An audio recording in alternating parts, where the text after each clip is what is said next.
Ladies and gentlemen, welcome back to Let's Dev, where today we're starting work on a new small project inspired by an upcoming video game. That's right, to celebrate the announcement of the revamping of Disc Room, a new joint effort from JW and friends, I thought it'd be fun to create our own single room survive multiple dangers type of game.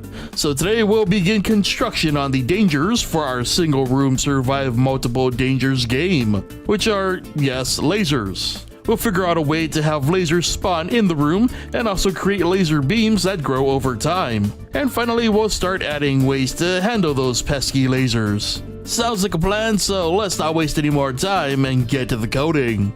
Now, before we begin, I need to preface today's episode with a warning. This idea started as something that came to me in a dream, and I was so excited to start working on it that I prepped for the project while eating breakfast and immediately started recording, which I regret immensely. So expect a lot of brain farts, errors, and general messy code. Just what you'd expect from someone who just woke up.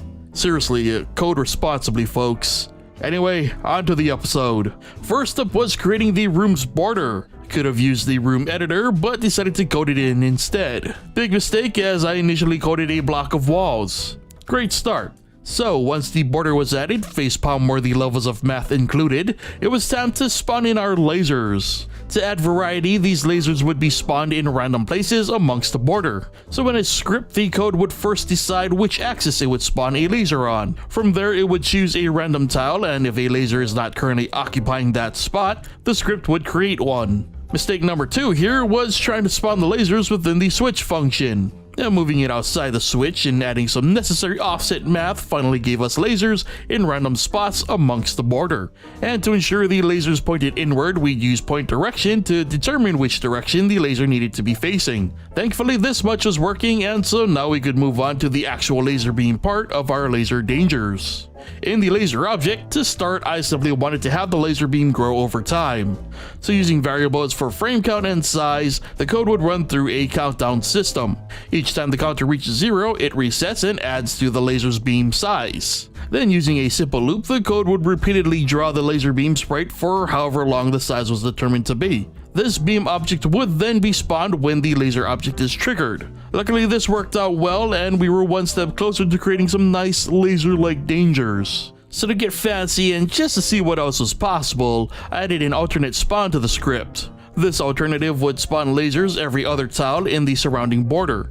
The math took some time to iron out, because what's worse than me doing math in general? Well, me apparently doing math when I'm still half asleep.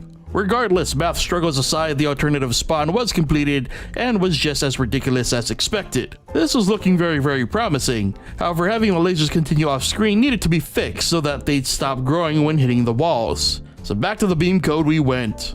In the beam code, a new variable was added. This variable would determine the end of the beam, aka whatever wall it hits first. This was done via collision line. And instead of having the beam grow for a static length, the length would be determined based on the distance from the start of the laser beam to the end of the laser beam. This would not work like I thought it would. I mean, sometimes the beam would work as intended, but most time they just stop immediately.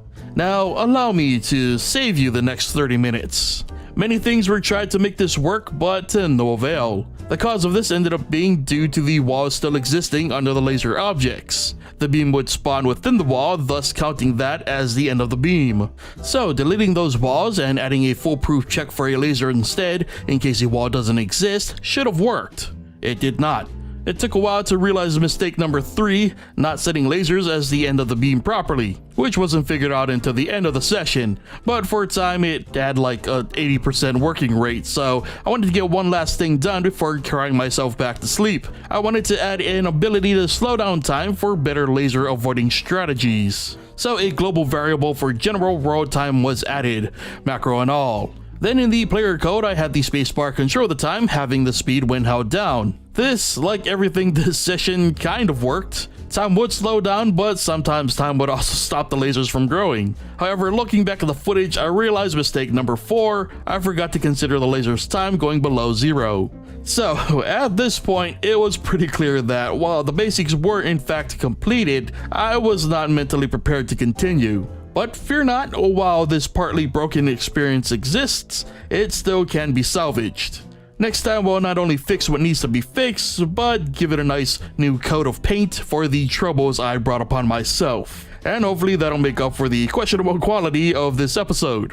But that's for next time. For now, this brings us to the end of today's episode of Let's Dev. So leave a like if you enjoyed the episode, subscribe and turn on notifications if you haven't already, and leave your thoughts on our progress in the comments below. Thank you so much for watching, and I'll see you guys next time.